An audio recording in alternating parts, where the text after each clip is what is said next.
আমার সাথীরা,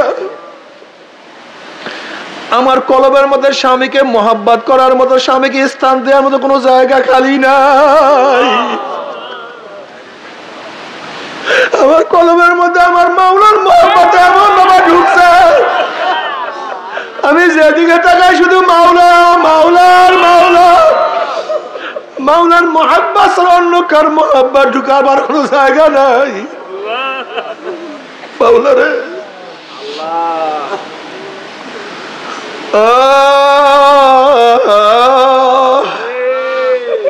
বাবা রে, আশিকদের অবস্থা যেই অবস্থায় থাকে সেই অবস্থায় মজা পায়।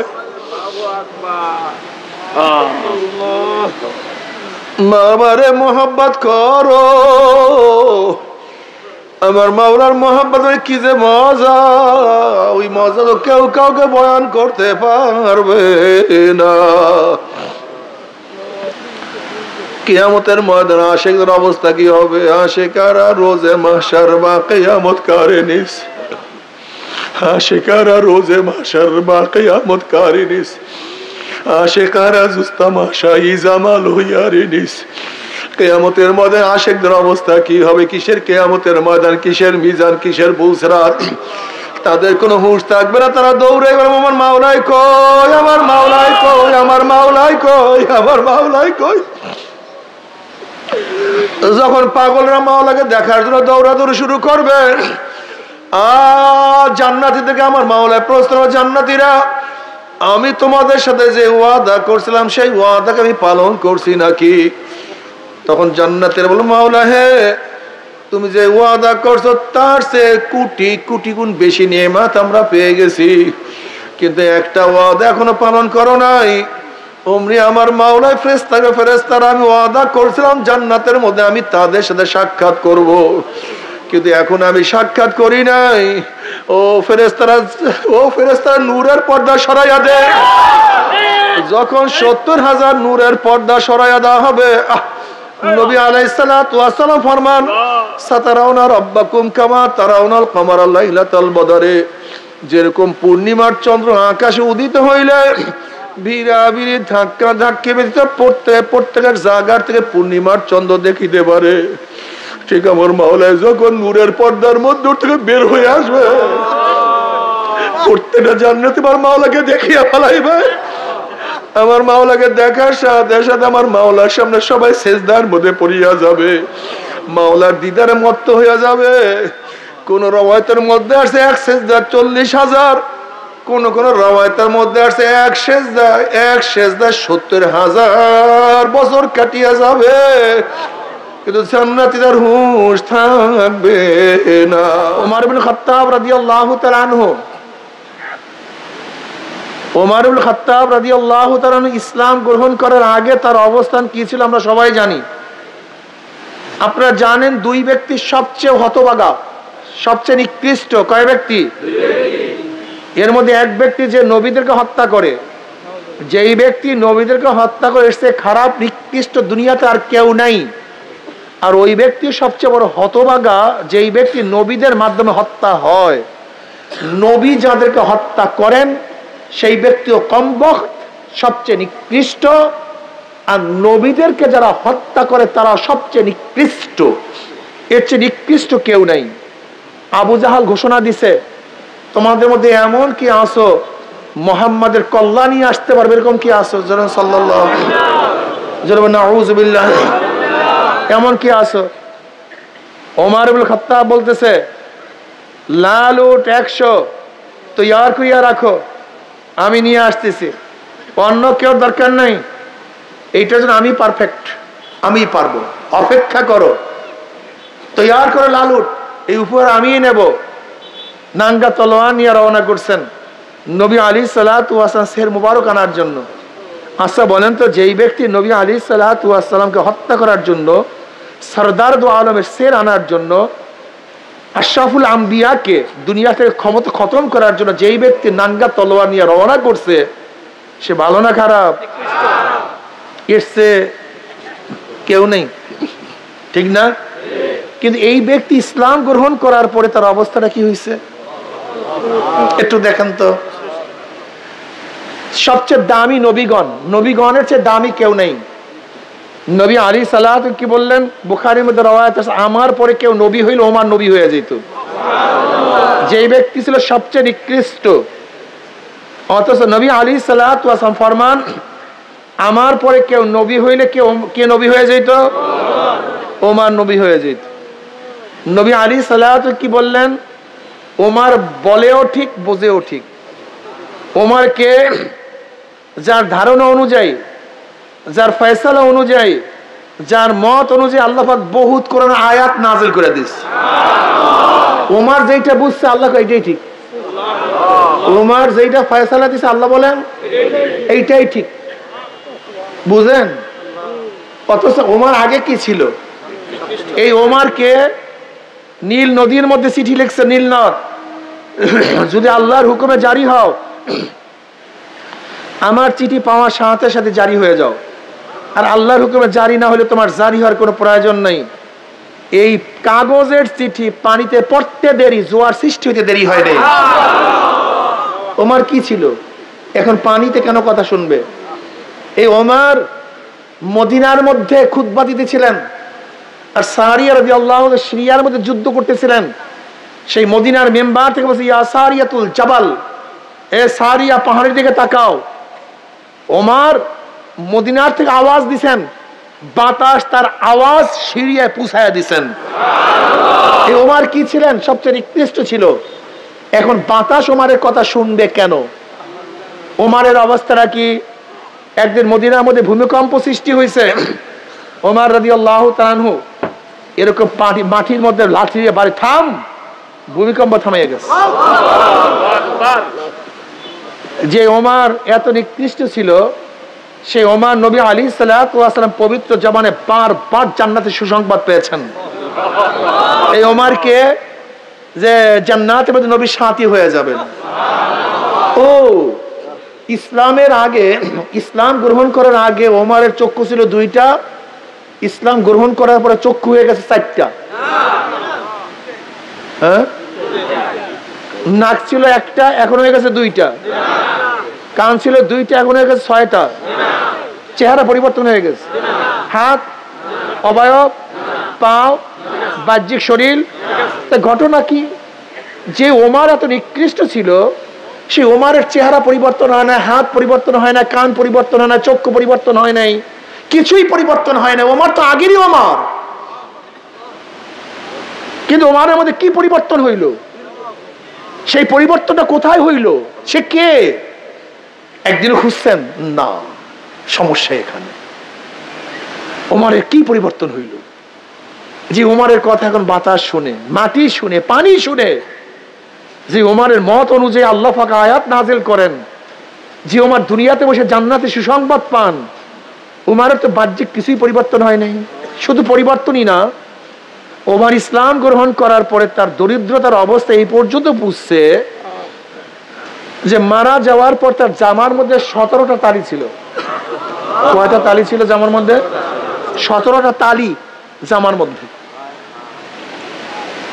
17টা তালি ছিল। এখন বলেন তো ওমরের পরিবর্তনটা কি হয়েছে? বাড়ি গাড়ির পরিবর্তন হয়নি, জমি অনেক বাড়ছে, ব্যাপারটা এরকম না। আসলে ভিতরে একটা কলব ছিল, সেই কলবটা পরিবর্তন হয়ে গেছে। অথচ এখানে যারা আমরা আছি, শুধু এই বাহ্যিক চেহারার মধ্যে সাবান, সোনো, পাউডার, হাত অপারেশন করি ভাঙলে, পা অপারেশন করি, শরীরের কত চিকিৎসা করি, কিন্তু যেই কলবের কারণে এই ওমর দামি হয়ে গেছে, সেই কলবের চিন্তা কেউ না। আমাদের আলেমদের মধ্যেও নেই, তোলাবাদের মধ্যে নেই, সাধারণ মানুষের মধ্যে নাই। কলবের কোনো বয়ানও এখন আর নেই, কলবের বয়ান নাই। এখন বক্তা কমেডি, বক্তা খুব হাসায়, ওই বক্তা অনেক হাসায়, সারা রাত্র বয়ান শুনি, বহুত বয়ান শুনি, একটা লোক নামাজি আমরা হই না। সারা রাত্র বয়ান শুনি, একটা মানুষ দাড়িওয়ালা হই না। সারা রাত্র বয়ান শুনি, একটা মানুষ পর্দাওয়ালা হই না। সারা রাত্র বয়ান শুনি, একটা মানুষের চোখের মধ্যে পানি আসে না। বাস বয়ান চলতে, বাবা তুমি এরকম করিও না। কলবের কোনো খবর নাই। আল্লাহ কি বললেন? লা তা'মাল আবসারু ওয়ালাকিন তা'মাল কুলুবুল্লাতী ফিস সুদূর। ওদের বাহ্যিক চক্ষু অন্ধ হয় নাই, ওদের কলবের মধ্যে যে চক্ষুটা আছে এই অন্ধ হয়ে গেছে। বুঝাতে পারি আসলে আমাদের কলবের চক্ষু অন্ধ হয়ে গেছে। তোমার সামনে অনেক সুন্দরী সুশ্রী আকর্ষণীয় এক রমণী দাঁড়ানো, তার চেহারার কোনো কমতি নাই, তার চেহারা তো অনেক সুন্দর, কিন্তু তুমি দেখো না কেন? বলো তো, কথা বলে না। তুমি দেখো না কেন? ওই রমণীর কোনো দোষ নাই, দোষটা তোমার চোখের। তোমার সামনে তো অনেক সুন্দর মঞ্জার, অনেক সুন্দর বাগিচা, অনেক সুন্দর ইমারত, তুমি দেখো না কেন? ইমারতের দোষ নাই, তুমি অন্ধ। কি কথা ঠিক না? ঠিক আমার সামনে আল্লাহ পাকের কত মাখলুকাত, কত নিদর্শন, আমি দেখি না কেন? দোষ আমার মাওলার মাখলুকাতের মধ্যে নাই। আসলে তোমার কলবটা অন্ধ হয়ে গেছে, তোমার কলবটা বহেরা হয়ে গেছে। ওয়ালাকাদ যারানা লিজাহান্নামা কাসীরাম মিনাল জিন্নি ওয়াল ইনসি লাহুম কুলুবুন লা ইয়াফকাহুনা বিহা ওয়া লাহুম আ'য়ুনুন লা ইউবসিরুনা বিহা ওয়া লাহুম আযানুন লা ইয়াসমাউনা বিহা উলাইকা কাল আনআমি বাল হুম আদাল উলাইকা হুম গাফিলুন। কলবের কোনো খবর নেই, সারাদিন দুনিয়া নিয়ে ব্যস্ত রে বোকারে। এই সৌন্দর্য তো আবু লাহাবের মধ্যে ছিল অনেক। আবু লাহাব মানে কি? ও অগ্নি স্ফুলিঙ্গের বাপ। আবু লাহাব কেন বলা হইতো? আরবের মধ্যে সবচেয়ে সুন্দর ছিল, সবচেয়ে সুন্দর, চেহারা খুবই আকর্ষণীয় ছিল, কিন্তু তাব্বাত ইয়াদা আবি লাহাবিন ওয়া তাব। তুমি যেই জিনিস নিয়ে এত গর্ব করো সেই জিনিসের অবস্থাটা কি? ওমর বিন আব্দুল আজিজ রাহমাতুল্লাহ আলাইহি ফরমায়, গোটা দুনিয়ার মানুষ তুমি যাকে যত মোহাব্বত করো সে মারা যাওয়ার 3 দিন পর তার দিকে তাকাতে পারবা না। তুমি যে বাপকে মোহাব্বত করো মারা যাওয়ার 3 দিন পরে দেখবা শরীর ফুলিয়ে গেছে, চেহারা বিবর্ণ হয়ে গেছে, ভস্ম হয়ে গেছে, পুষ পড়তেছে, গন্ধ মারাত্মক। সুম্মা রাদাদনাহু আসফালা সাফিলিন। একেবারে যেই বাবাকে এত মোহাব্বত করো, বাবা মারা যাওয়ার 3 দিন পরে তাকাতে পারবে না, তার কাছেও যেতে পারবে না। যেই স্ত্রীকে এত মোহাব্বত করে স্ত্রী মারা যাওয়ার 3 দিন পরে খাটের মধ্যে রাখতে পারবে না। যেই স্বামীকে এত মোহাব্বত করো মারা যাওয়ার 3 দিন তো দূরের কথা, মরা স্বামীর কাছে একদিনও থাকতে পারবে না, ভয় লাগে মারাত্মক। এমনকি বাবাকে মাকে কবর দিবার রাত্রে একা সেই কবরের কাছেও যেতে পারবে না, খুবই ভয় লাগে। যেই শরীর একদিন ফুলিয়া যাবে, পচিয়া যাবে, একেবারে নিষ্ঠ হইয়া যাবে, সেই শরীরের জন্য কত কত ত্যাগ করলাম, কত অর্থ ব্যয় করলাম, কত জমি বিক্রি করে চিকিৎসা করলাম, হালেল গরু বিক্রি করিয়া চিকিৎসা করলাম, জমিন বিক্রি করিয়া চিকিৎসা করলাম, ঘর বাড়ি বিক্রি করিয়া কত চিকিৎসা করলাম, কিন্তু যেই রুহুর কোনো মহুয়াত নাই, যেই রুহুর কোনো ক্ষয় নাই, কোনো লয় নাই,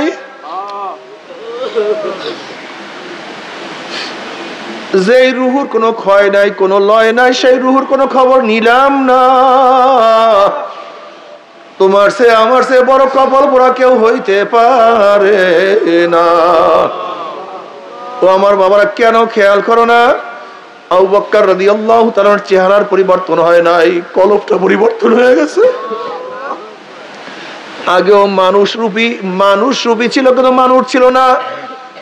মানুষ রূপী ছিল, কোনো মানুষ ছিল না। কি মানুষ রূপী ও মানুষটাকে মানুষ বানাবার জন্য আমার নবী দুনিয়াতে আসছেন।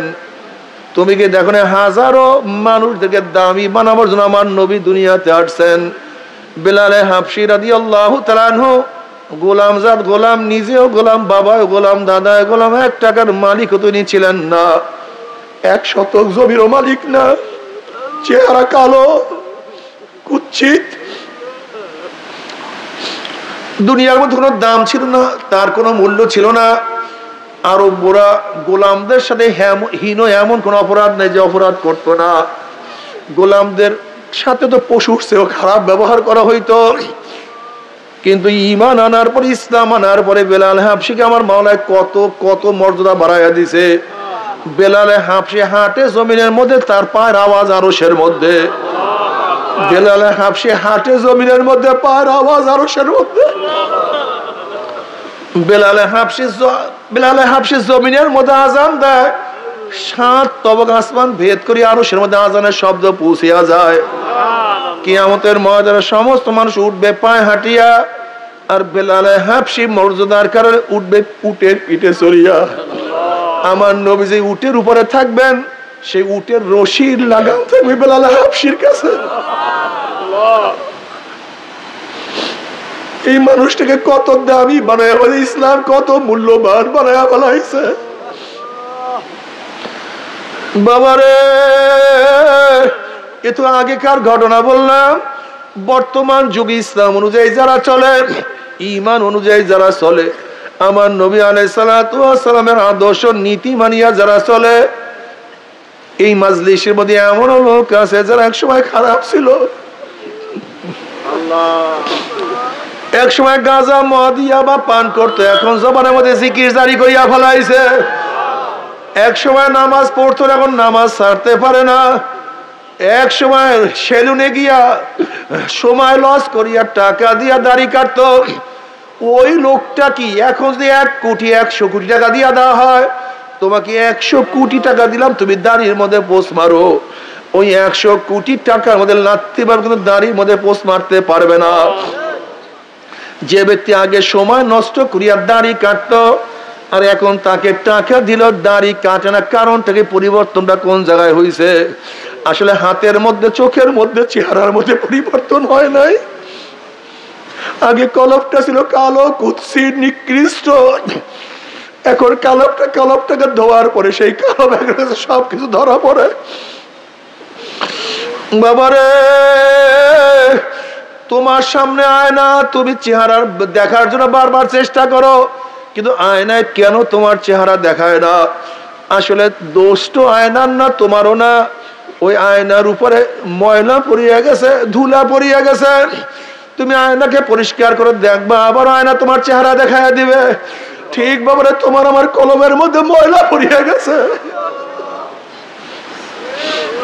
কলমটা নষ্ট হয়ে গেছে। এর জন্য কিছু দেখি না।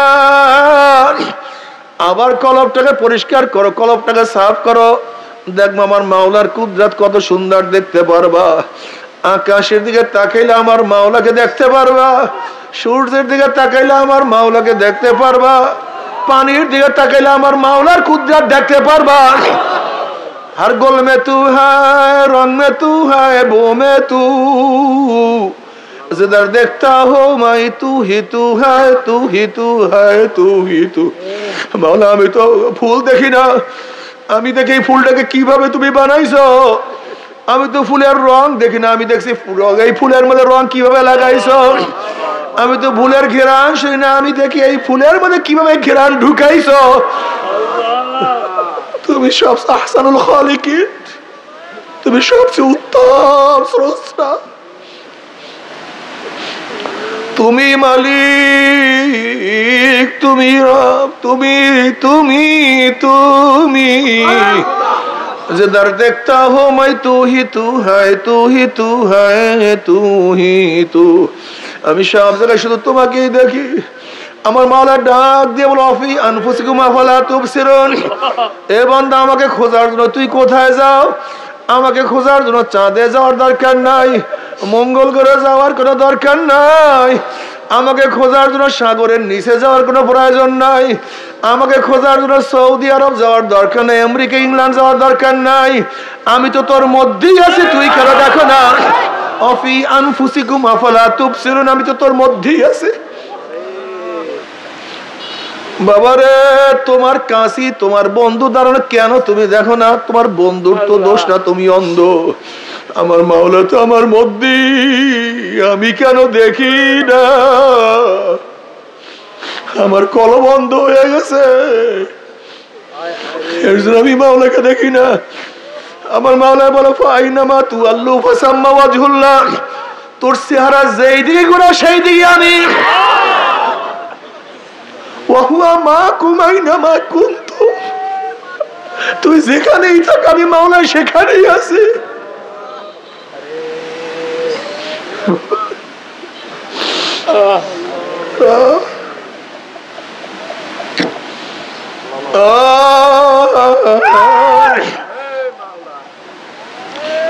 ও আমার যুবক বাবা, মাওলাকে নিয়ে থাকো, মাওলাকে নিয়ে চলো।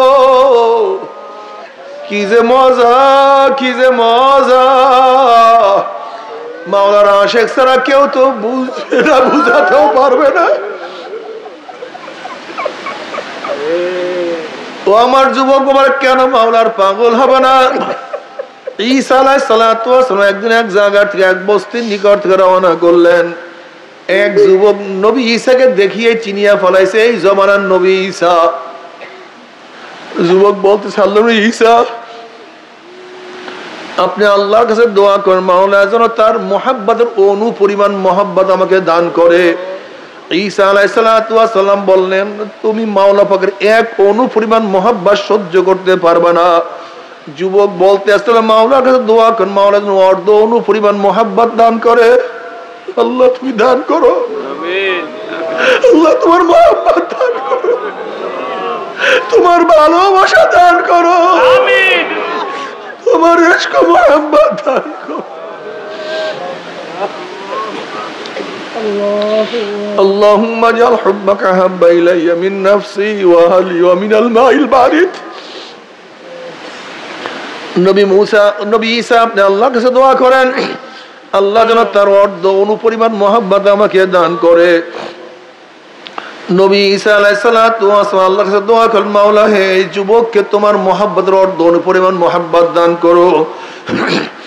এই দোয়া করিয়া ঈসা আলাইহিস সালাতু ওয়াস সালাম সেখান থেকে চলিয়া গেলেন। অনেকদিন পরে সেই বস্তির নিকটে আসার পরে বস্তির লোকদের কাছে জিজ্ঞাসা করে, এই যেই যুবকটার জন্য দোয়া করলাম সেই যুবকটা কোথায়? এলাকার মানুষ বলতে, সেই যুবক তো অনেক আগেই ঘর ছাড়িয়া চলিয়া গেছে, সে তখন আর ঘরে থাকে না, সে তো আর গ্রামে থাকে না, সে কোথায় গেছে আমরা কেউ জানি না। ঈসা আলাইহিস সালাতু ওয়াস সালাম আল্লাহর কাছে দোয়া করলেন, মাওলা হে ওই যুবকের সাথে আমি সাক্ষাৎ করতে চাই, সে কোথায় আছে? আল্লাহ পাক বলেন, যাও অমুক পাহাড়ের মধ্যে সেই যুবক আছে, তার সাথে সাক্ষাৎ করো। ঈসা আলাইহিস সালাতু ওয়াস সেই পাহাড়ে গিয়া দেখেন যুবক এক পাহাড়ের উপরে পাথরের উপরে দাঁড়াইয়া আকাশের দিকে তাকাইয়া কার সাথে যেন কথা বলতে আছে। মনে হয় কার সাথে বীর বীর বীর বীর করিয়া কথা বলতে আছে। প্রেমিক প্রমাসপদের সাথে কথা, শেখ মাসুকের সাথে কথা, হাবিব মাহবুবের সাথে কথা বলতে আছে। এবার ঈসা আলাইহিস সালাতু ওয়াস সালাম জানা, আসসালামু আলাইকুম, আমি ঈসা। কিন্তু যুবক সালামের কোনো জবাব দেন না। আবার ঈসা আলাইহিস সালাতু ওয়াস সালাম সালাম দেন, আসসালামু আলাইকুম, আমি ঈসা। যুবক সালামের কোনো জবাব দেন না। আমারও সালাম দেন, আসসালামু আলাইকুম, আমি ঈসা। যুবক সালামের কোনো জবাব দেন না। এবার মাওলা ডাক দিয়ে বলে, ঈসা রে, যার কলমের মধ্যে আমার মুহাব্বতের অর্ধ অনুপরিমাণ মুহাব্বত ঢুকিয়া গেছে, আমি আমার জাতে পাকের কসম খেয়ে বলতে পারি, যার মধ্যে আমার অর্ধ অনুপরিমাণ মুহাব্বত আছে, আমার বাহিরে সে অন্য কেউকে চিনতে পারে না। অন্য কারো আওয়াজ তার কানের মধ্যে যায় না, অন্য কোন পরিচয় তার কাছে থাকে না। আয় খোদা, মুঝসে মুঝকো দূর কর, তাকে দেখো মুঝমে তুঝকো এক নজর। আল্লাহ তুমি আমাকে আমার থেকে দূর করিয়া দাও, তুমি আমার মধ্যে আসো, তুমি একটু মুহাব্বত করো। ও আমার যুবক বাবারা, মুরব্বী বাবারা, পর্দার মা বোনেরা, ও আমার মা বোনেরা, রাবেয়া বসরি রহমাতুল্লাহ আলাইহা কত বড় মাওলার আশিক ছিলেন। আল্লাহ তাকে প্রশ্ন করা হয়েছে, রাবেয়া বিবাহ করা সুন্নাত, তুমি কেন বিবাহ বসো না? রাবিয়া বসরি রাহমাতুল্লাহ আলাইহা জবাব দেন, দেখো বিবাহ করা সুন্নাত, কোনো সন্দেহ নাই, কিন্তু স্বামীর খেদমত করা আমার জন্য ওয়াজিব, আমার জন্য খুবই জরুরি, স্বামীকে মহব্বত করা আমার জন্য খুবই জরুরি। কিন্তু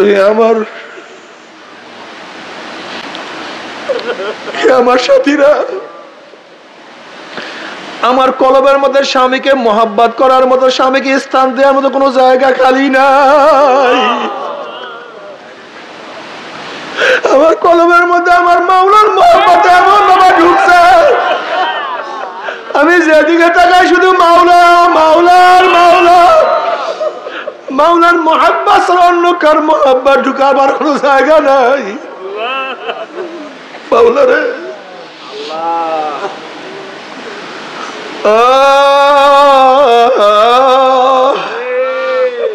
বাবা রে, আশিকদের অবস্থা যেই অবস্থায় থাকে সেই অবস্থায় মজা পায়। মামারে মোহাব্বত করো, আমার মাওলার মোহাব্বতের কি যে মজা, ওই মজা তো কেউ কাউকে বয়ান করতে পারবে না।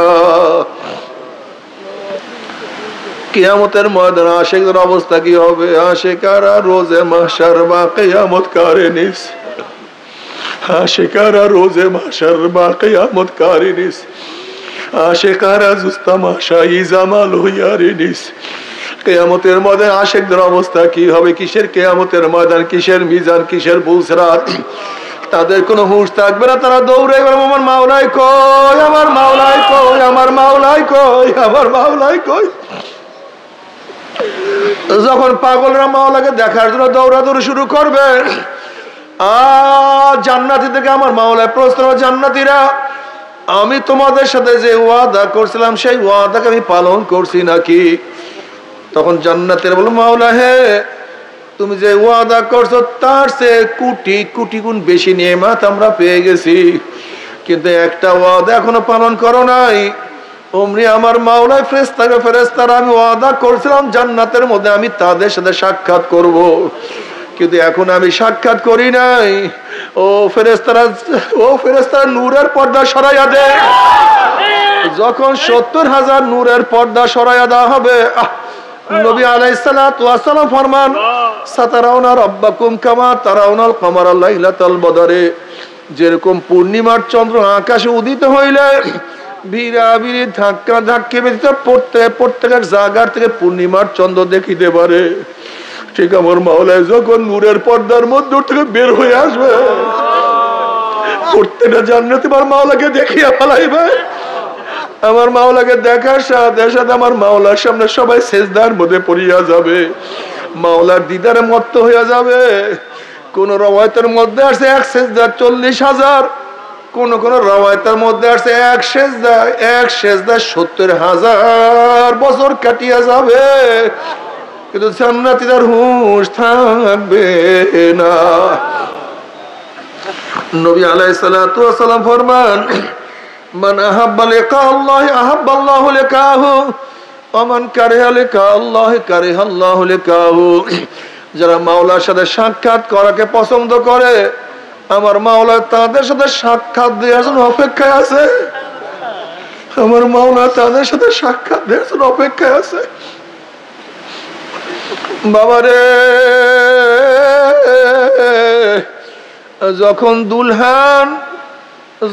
দুলহান শ্বশুর বাড়িতে যায়, শ্বশুর বাড়ি কত আয়োজন, কত গেট, কত সাজানো, কত গুছানো, দস্তারখানে অনেক ডিজাইনের খানা, সবাই খানার দিকে ব্যস্ত, খানা নিয়ে ব্যস্ত, সৌন্দর্যের দিকে ব্যস্ত, কিন্তু দুলহানের কলমের মধ্যে শুধু একটাই খেয়াল, আমাকে কখন খাস কামড়ায় নিয়ে যাইবে, কিসের খানা, কিসের সজ্জা। ওইদিকে দুলহানের কোনো খেয়াল নাই, দুলহানের খেয়াল কখন আমাকে ডাক দিবে। ঠিক আশিকদের অবস্থা এরকম, কিসের ঘর, কিসের বাড়ি, কিসের জান্নাত, কিসের জাহান্নাম, তাদের খেয়াল আমার মাওলা কখন ডাকবে, বান্দা বান্দা। जन्नत दोज़ख से यार आप क्या करो, जन्नत दोज़ख से यार आप क्या करो, आरज़ू है मैं तुझे साथ देखा करो। একটা দেখা দাও, একটা নজর দেখার সুযোগ করিয়া দাও।